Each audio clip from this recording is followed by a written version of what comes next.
좋아요, 구독. 자, 그리고 이제 리플 가격적인 부분을 좀 이야기해볼까 해요. 지금 녹화 시간 11월 15일 오후 12시 30분 정도 기점으로 코인마켓캡 기준으로 0.8달러까지 올라왔습니다. 간밤에 17%나 급등을 했더라고요. 그런데 많은 투자자분들께서는 이제 1달러 돌파를 많이들 말씀을 하시더라고요. 그래서 이 1달러 돌파 가능성이 있을지 리플의 전망에 관한 다양한 의견이 있다고 해서 교수님께 한번 이야기 들어보겠습니다. 네, 제가 뭐 기본적인 제가 기술적이고 투자 쪽 하는 사람은 아닙니다만, 그쵸. 근데 1달러에 대한 부분들은 일단 조건들이 필요할 것 같아요. 뭐 몇 가지 말씀드리면, SEC의 소송에서 최종 승소가 되겠죠. 법적인 리스크가 없어야 될 것 같고요. 그리고 두 번째는 앞에서 잠깐 말씀드린 기관 투자자들이 좀 유입이 되고 있는데, 리플이 정말 이거는 우리가 엔터프라이즈 쓸 수 있어라고 하고 그게 또 바이를 받으면 기관 투자자들이 대규모 유입이 된다.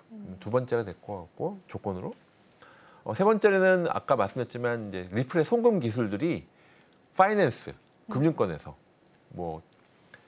JP 모건은 이미 본인의 시스템에, 그러니까 골드만삭스 이런 월스트리트에 있는 파이낸스에서 글로벌 파이낸스에서 크로스보더하게 쓸 수 있다라고 하는 부분에서 확대가 됐을 때, 그리고 이제 트럼프나 게리 겐슬러 위장이 바뀌고 이렇게 전반적인 비트코인이 또 오르면 다 지금 느끼잖아요. 비트코인이 오르니까 다 알트코인이 움직이고 뒤따라 연결돼 있거든요. 연결과 융합돼 있기 때문에 한 이렇게 네 가지 정도가 되면 1달러 되는 것들은 가능성이 있다.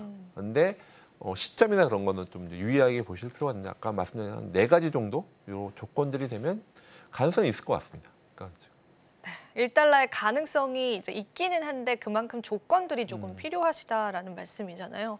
그런데 사실 우리가 정말 많은 조건이 충족하는 것도 중요하지만은 지금 좀 시장이 많이 열광을 하고 있는 상황이잖아요, 교수님. 거기에 따라서 투자자분들께서도 좀 주의해야 될 부분들도 있을 것 같아요. 그래서 특히나 이제 리플은 저희가 앞서서 말씀드렸던 것처럼 국내 투자자들이 굉장히 관심이 또 많으시잖아요. 네. 그래서 리플 투자할 때 우리가 어떤 점들을 좀 고려를 해봐야 될까요, 교수님?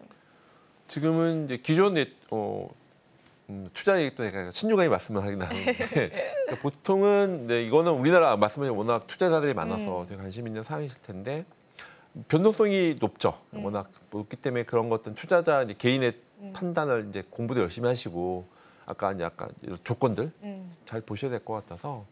근데 중요한 건 아마 결국은 변동성에 대한 부분은 워낙 높은 이거는 이 시장 자체가 그렇기 때문에 그걸 하셔야 될 것 같고 규제 리스크죠. 사실은 SEC 소송 결과 따라서 이것 따라서 정말 리플은 굉장히 많은 시나리오가 약간 양극단의 시나리오를 나올 수 있는 부분이 없지 않아 있어서 그래서 그것들에 대해서는 규제 리스크에 대한 부분은 또 보실 필요가 있을 것 같아요. 그래서 사실은 이미 기존에 있던 투자자분들은 아니면 이거 고민하실 것 같아요. 이게 이걸 더 존버를 해야 되나 아니면 이걸 어떻게 해야 되는데 그런 개인의 판단이실 텐데 일단 전체적인 고려사항을 보면 변동성이 워낙 높아서 아니면 사실은 포트폴리오 관점에서 워낙 그 투자자마다 사항이 다르셔서 이거를 너무 약간 여유 자금 내지는 포트폴리오 자체를 좀 약간 조절할 필요가 있는 기본적인 것 같아요. 그러니까 이거를 흔히 말하는 올인이라든지 포트폴리오가 이제 여유 자금이라든지 이건 사라져도 될 것 같다고 그건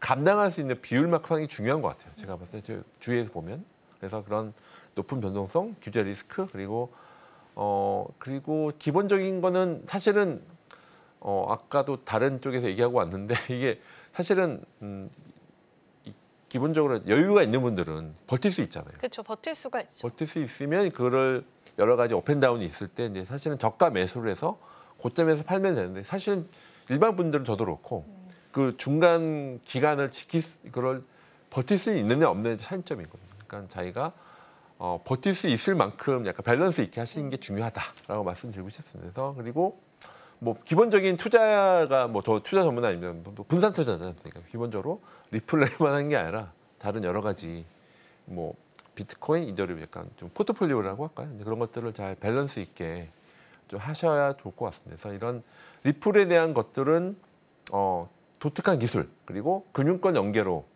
장기적 관점에서 잠재력은 분명히 존재합니다. 사실 저도 그때 저도 이제 금융권 오래 봐서 이제 그 송금 시스템 했을 때 약간 있어서 연관됐을 때 감정은 있지만 이제 규제 불확실성 등 리스크도 존재하기 때문에 그건 좀 신중하게 좀 판단을 하셔야 될 것 같습니다. 네. 투자는 항상 좀 신중하게 우리가 생각을 해봐야 될 것 같아요. 물론 호재도 있지만은 그에 따른 리스크들도 시장에 있다라는 부분들 여러분들 같이 염두를 해두시면 좋지 않을까 싶고요.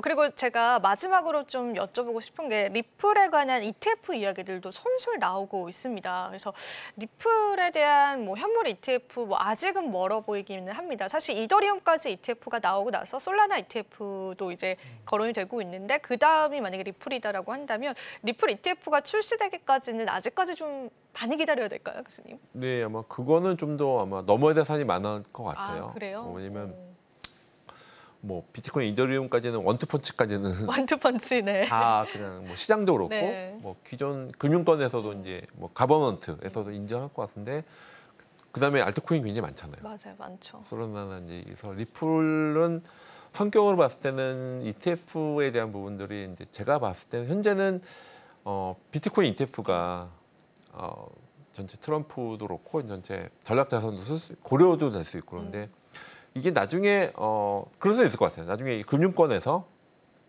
이게 스위프트망에서 지금 뭐 체인링크가 뭐 스위프트망 대체하는 거 약간 얘기 나오고 있는데 만약에 우리가 체인링크 대신 우리가 리플을 쓸게요. 만약에 되면 좀 다를 수 있겠죠. 그러면 이제 글로벌 크로스보더 이제 파이낸스가 됐으니까 이거는 뭐 일종의 해외 송금 기축 통화네. 그러면 ETF 될 수 있는 뭐 가능성이 있을 수 있는데 제가 봤을 때는 좀 약간 좀 시간이 오래 걸릴 수 있다. 보이긴 합니다. 그리고 워낙 플레이어들이 많아서 맞아요, 네. 원투펀치까지는 뭐 그냥 뭐 인정. 그런데 나머지는 이걸 뭘로 하냐 또 그것도 뭐 선정이나 그런 것들도 이슈가 있을 수 있고요. 그래서 선정했을 때 이걸 어떻게 ROA라고 어떻게 더 기대 효과를 뭘로 할지에 대한 것들이 많이 있어서 그건 좀 고려사항이 좀 많을 것 같습니다. 지금 바로 구독을 눌러보세요. 실시간 경제 뉴스, 투자 전문가들의 다양한 시황과 정확한 분석, 또 알찬 투자 정보까지 신뢰할 수 있는 저희 서울경제TV와 함께하세요.